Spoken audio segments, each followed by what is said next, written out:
நல்லடியார்களே, எங்கட வாழ்க்கையில ஒவ்வொரு நல்ல குணங்களும் படிக்கணுமே, நபியுடைய வரலாறு படிக்கணுமே. ரபியுல் அவ்வல் வந்தா மட்டும் கொஞ்சம் திரட்டி மூடுறதுக்குள்ளதல்ல நபியுடைய வாழ்க்கை. சகோதரர்களே, ஒவ்வொரு நேரமும் படிக்கணும். நபியுடைய ஒவ்வொன்றையும் சஹாபாக்கள் பாதுகாத்து நம்மளுக்கு தந்திருக்கிறாங்க. நபி அவங்க உருவாக்கினாங்க அப்படியான சமூகத்தை.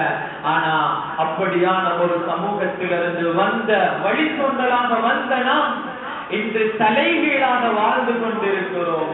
அன்புக்குரியவர்களே, நம்மட தொழுகை என்றாலும் சரி, நம்மட ஜகாத் என்றாலும் சரி, நம்மட ஹஜ் என்றாலும் சரி, எல்லாம் நம்மளோட தான். அந்நியவர்களுக்கு மற்றவங்க இஸ்லாத்துக்கு வாரதுக்கு எந்த அமலையும் அவர்களிடத்துல காட்டுறது இல்லை. இதை பார்த்து அவங்க இஸ்லாத்துக்கு வாரது எங்கட குணங்கள், எங்கட பண்புகள், எங்கட கொடுக்கல் வாங்கல்கள், எங்கட பக்கத்து வீட்டுடைய நிலைப்பாடு. அன்புக்குரியவர்களே, அப்துல்லாஹ் இப்னு முபாரக் ரஹிமஹுல்லாஹ் அவர்களுடைய பக்கத்து வீட்டில் இருந்தது ஒரு யஹூதி.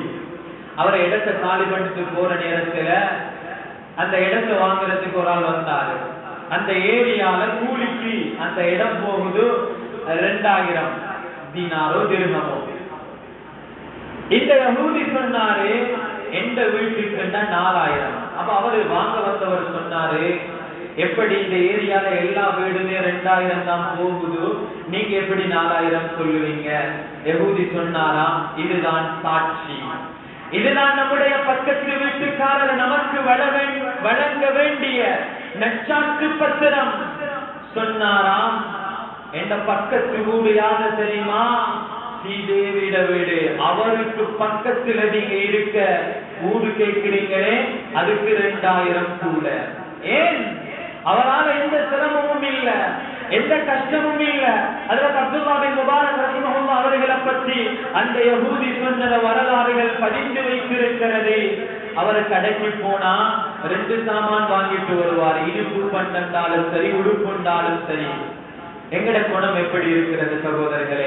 பக்கத்து வீட்டுல சின்ன குழந்தை இருந்தாலும் என்னுடைய குழந்தைய வீட்டுக்குள்ள கதவடைச்சிட்டு பேசாம சத்தம் போடுற இல்ல, வெளியே போறதில்ல.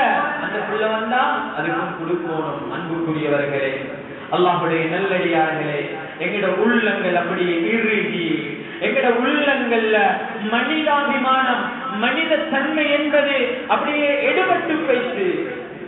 நன்றிக்கு உதாரணம் நாய், சுறுசுறுப்புக்கு உதாரணம் எறும்பு, ஒற்றுமைக்கு உதாரணம் காகம், உழைத்து கஷ்டப்படுவதற்கு உதாரணம் ஏற்பூட்டி உழுகின்ற எருமை மாடு. அதே போல இப்படி ஒவ்வொன்று எல்லாமே மிருகங்களிடம் தான் இருக்கிறது. மனிதனிடம் இருக்க வேண்டிய மனித குணங்கள் எதுவுமே மனிதன் இல்ல. இதுக்கு உதாரணம் மனிதன் சொல்லுகிறதுக்கு எதுவுமே எந்த ஒரு முன்மாதிரியும் இல்லை. அன்புக்குரியவர்களே, இது நாங்க யோசிக்க வேண்டிய ஒரு விடயம். எல்லா ஒரு நல்ல பண்பையும் எடுத்தாலும் அதுக்கு உதாரணம் நாயும் ஏதோ ஒன்றும் தான் இருக்குது. நல்ல உதாரணமாக முன்மாதிரியாக சொல்லப்படுவதற்கு மனிதனிடத்தில் ஒரு முன்மாதிரி இல்லை. இந்த நிலைமையில தான் பண்புகளை இழந்து, நல்ல நற்கருமங்களை இழந்து இந்த சமூகம் வாழ்ந்து கொண்டிருக்கிறது. அன்புக்குரியவர்களே, நன்மை என்றவுடன் தொழுக, நோன்பு, ஜகாத்து, ஹஜ் அப்படின்னு மட்டும் கற்பனையில வந்துடக்கூடாது. ஸல்லல்லாஹு அலைஹி வஸல்லம் அவர்களிடத்திலே கேட்கப்பட்டது, பிர் நலவு என்றால் என்ன, நன்மை என்றால் என்ன? ஸல்லல்லாஹு அலைஹி வஸல்லம் எப்படி பதில் சொன்னார்கள்? தொழுக, நோன்பு, ஜகாத், சதகா, ஹஜ், இதான் நபியுடைய பதில். இல்லை சகோதரர்களே, ஸல்லல்லாஹு அலைஹி வஸல்லம் அவர்கள் சொன்னார்கள், ஹுஸ்னுல் குல்க், நல்ல பண்புகள், நல்ல பண்புகள், நல்ல விழுமியங்கள்.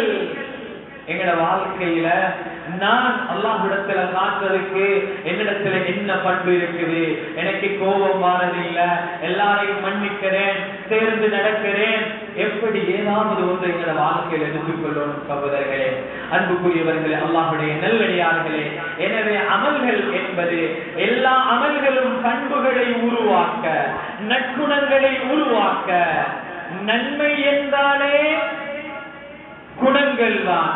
நல்ல பண்புகள் தான் என்பதை என்னுடைய வாழ்க்கையில் விளங்கி உணர்ந்து நல்ல கருமங்கள் தானாக உருவாகாது, நற்பண்புகள் தானாக வாழ்க்கையில் வராது.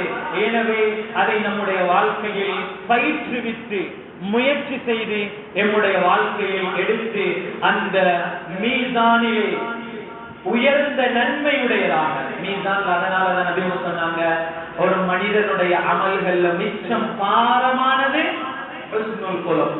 அதே போல நபி அவங்க சொன்னாங்க, சுவர்க்கத்தில அன ஸஈமுன் பிபைத்தின் ஃபீ அஅலல் ஜன்னah, சுவர்க்கத்தில உயர்ந்த இடத்துல ஃபிர்தௌஸ்ல உங்களுக்கு ஒரு ஊடு வேணுமா, தங்குமிடம் வேணுமா, லிமன் ஹஸ்ஸன குலுகா, யார் தன்னுடைய பண்பாடுகளை தன்னுடைய குணங்களை நல்ல குணங்களாக நல்ல பண்புகளாக மாற்றிக் கொள்கிறார்களோ அவர்களுக்கு தான். எனவே இதை நம்முடைய வாழ்க்கையில் உணர்ந்து அந்த சுவர்க்கத்தில் உயர்ந்த பண்பை உயர்ந்த இடத்தை அடைவதற்கும் மீதானிலே அந்த கனமான பெருமதியான அமலை செய்யக்கூடிய நல்ல மக்களாக